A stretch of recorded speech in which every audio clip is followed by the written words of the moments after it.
My fiancée said, "My maid of honor thinks you're not good enough for me." I said, "She's a good friend." Then I showed her maid of honor the screenshots of my fiancé complaining about her. The vicious fight that broke out between them destroyed our wedding plans for good. I, 31 male, just watched my entire wedding implode in the span of 48 hours, and honestly, I'm relieved. Been with Sophia, 29, for 4 years, engaged for 1. Wedding was supposed to be in 3 months. Everything was planned, deposits paid, dress bought, the works. Her maid of honor, Natalie, 30, has been her best friend since high school. Last Tuesday, Sophia and I were having dinner when she dropped this gem.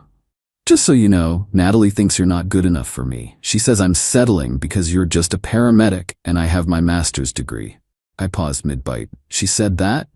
"Yeah, she's worried about our future. Says I could do better financially. But don't worry, I defended you. She's a good friend, looking out for you like that." Sophia smiled, missing my tone completely. "Right? She just wants the best for me. Though between you and me, she can be so judgmental. Like, girl, you work retail management, don't lecture me about careers." Here's the thing, Sophia vents to me about Natalie constantly. How Natalie's exhausting, competitive, always has to one-up everyone. But to Natalie's face, they're inseparable besties. And apparently Natalie talks trash about me to Sophia, while Sophia plays supportive fiancé to my face. That night, I made a decision. See, Sophia has this habit of screenshotting her text conversations with Natalie and sending them to me when she's annoyed. "Look what she said now," kind of thing. I'd saved quite a few over the months. Petty complaints about Natalie's weight gain, her boyfriend, her apartment, her job, her clothes. Nothing devastating, but definitely not best friend material. Wednesday afternoon, I was grabbing coffee near Natalie's workplace. Texted her, "Hey, grabbing coffee at the place near your job. Have 15 minutes? Need to talk about wedding stuff." She showed up looking suspicious. "What wedding stuff?" "Sophia mentioned you have concerns about me. Wanted to address them directly." She didn't even try to deny it. "Look, Derek, you're nice and all, but Sophia's exceptional. She needs someone equally ambitious. A paramedic's salary won't give her the life she deserves." Fair point. Curious though, does Sophia ever express concerns about you to you? "What? No, we're best friends. She tells me everything." "Everything, huh?" I pulled out my phone. Funny thing about that. Started showing her screenshots. Sophia complaining about Natalie's desperation to get engaged, mocking her BF's proposal timeline, calling her clingy and needy. The one where Sophia said Natalie only got promoted because she flirts with her gross manager. Natalie's face went from confused to shocked to furious. She said this? When? Over the past year. There's more, but you get the idea. Her hands were shaking. "I'm her maid of honor. I've spent thousands on her wedding. The shower, the bachelorette party. Yeah, about that party. She wasn't thrilled with your planning. Said it was basic, and you have no taste." Showed her that screenshot too. Natalie stood up so fast she knocked over her coffee. That two-faced. "Hey, I'm just sharing what I know. Do what you want with it." Left her there processing. By that evening, my phone was exploding.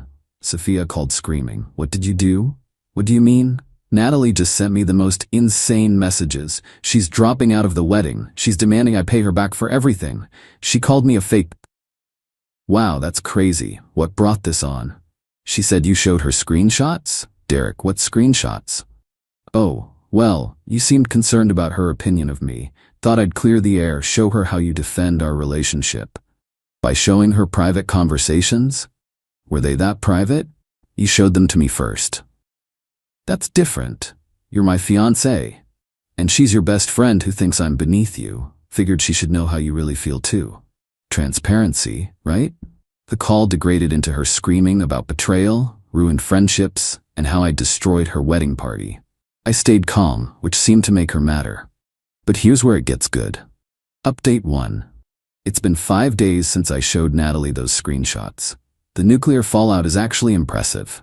First, turns out Natalie didn't just quietly drop out. Oh no. She went full scorched earth, created a group chat with all the bridesmaids and shared her own screenshots of Sophia talking badly about each of them. Apparently, I wasn't the only one Sophia vented to about her friends. My phone rang Thursday morning. It was Sophia's sister, Veronica. Derek, what is happening? The entire bridal party is imploding. Ask Sophia. She's hysterical. Says you sabotaged her friendships. Half the bridesmaids are dropping out. I showed one person some texts. Everything else is between them. This is so petty. How could you? Veronica, did you know Sophia calls you the jealous sister behind your back? Says you're bitter about her engagement because you're still single? Silence. I'm not trying to hurt anyone, but maybe Sophia shouldn't talk badly about people she claims to love. Hung up on me. By Friday, the wedding group chat, which I was unfortunately still in, was a war zone. 3 of 6 bridesmaids officially out. The other 3 were reconsidering. Natalie had posted a long message about fake friends and two-faced behavior that got 20 reactions before Sophia removed her from the group. Then came the vendor complications. See, Natalie had connections. The florist, her cousin, DJ, her boyfriend's brother, photo booth, her uncle's company. All gave us friend rates. Got an email from the florist Friday afternoon. Due to unforeseen circumstances, we need to cancel your order. Full deposit will be refunded. DJ texted, hey man, awkward situation, but we're double booked for your date now. Really sorry. Refunding deposit. Photo booth company. Equipment malfunction for your date. So sorry. Checks in the mail. Sophia was livid. Called me at work. They're all canceling. This is sabotage. That's unfortunate. Good thing we'll get the deposits back though. Derek, we're getting married in 3 months. Do you know how hard it'll be to find new vendors? Maybe some of your other friends have connections? What other friends? Thanks to you, everyone thinks I'm some backstabbing gossip. I mean, aren't you? She hung up. Saturday brought new drama. Sophia's mom called. Very cold, very formal. Derek, we need to discuss the wedding situation. Sure. Francis and I are concerned about the recent drama. Several family members have reached out after hearing from the bridal party. This reflects poorly on our family. Francis is Sophia's dad. Old money, very concerned with appearances. I understand your concerns. We've invested significantly in this wedding, the venue, catering, deposits. Now we're hearing the wedding party has dissolved, the vendors are canceling? That's between Sophia and her friends. No, Derek, when you propose to someone, you join their family. Your actions affect all of us. This behavior is unacceptable. What behavior? Being honest? Being vindictive. Sophia says you deliberately sabotaged her friendships. I showed her maid of honor text that Sophia sent me. If their friendship couldn't survive that, maybe it wasn't that strong. Long pause. We need to consider whether this union is appropriate. Maybe you should. She hung up. 20 minutes later, Sophia texted, you turned my parents against me too? I hadn't, but her mom had probably asked some pointed questions about the screenshot situation. Sunday was quiet. Too quiet. Then Monday hit. Update 2 Monday morning, got a call from our venue. Very professional, very apologetic. The Rosewood Estate needed to discuss our booking. Mr. Thompson, this is Elaine from Events. I'm calling about your upcoming wedding. Is there a problem? Well, we received some concerning calls over the weekend. Multiple members of your wedding party contacted us about canceling their hotel blocks. The mother of the bride also inquired about our refund policy. I see. We're happy to accommodate whatever you decide, but we need clarity. The final payment is due in 2 weeks. I'll discuss with Sophia and get back to you. Of course, though I should mention, if you do need to cancel, we have a waiting list for your date. If you notify us by Friday, we could refund 75% of your deposit as a courtesy. That's very generous. I'll let you know. Texted Sophia. Venue called. Your mom asked about refunds. Her response was immediate. Do not cancel anything. But the damage was spreading. See, when you plan a wedding, everything's interconnected. Vendors talk. Venues communicate with preferred vendor lists. Word travels. The cake decorator emailed asking if we still needed the tasting appointment. The photographer wanted to confirm we're still moving forward. The string quartet wondered if plans had changed. Tuesday night, Sophia showed up at my apartment, first time since the explosion. She looked rough, hair unwashed, yoga pants, puffy eyes. We need to fix this. Fix what? Everything. The wedding, my friendships, us. Okay. How? She stared at me. How? You caused this. You fix it.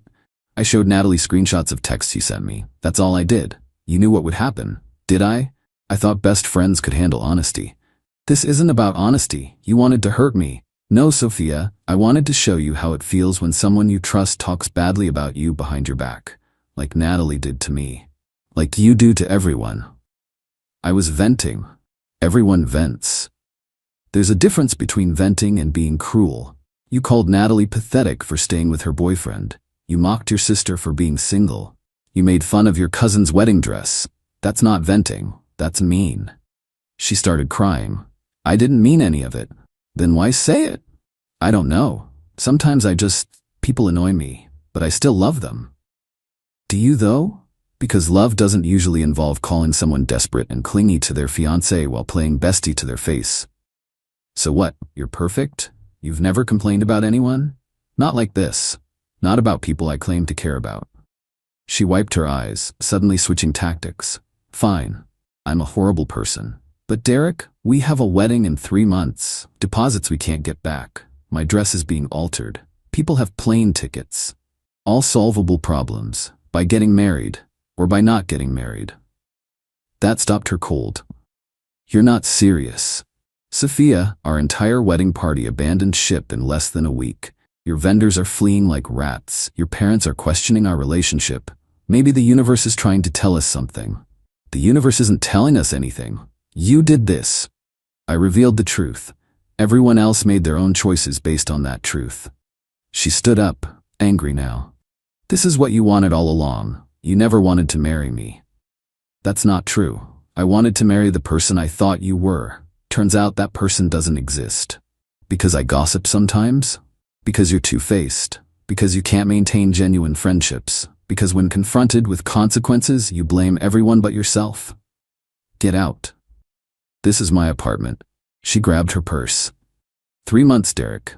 3 months of planning, deposits, everything. You're really gonna throw it all away? I'm not throwing anything away. I'm just not willing to pretend anymore. She left, slamming the door. Wednesday got a group text from her dad. Derek, given recent events, Francis and I will be canceling all vendor contracts this week. We expect you to handle your portion of the deposits as discussed in our initial financial agreement. My portion was 30%. Theirs was 70%. I'd already paid my share. Texted back, understood? My portion was paid up front as agreed. Him, will be seeking reimbursement for the full amount given the circumstances. Me, good luck with that. Sophia texted an hour later.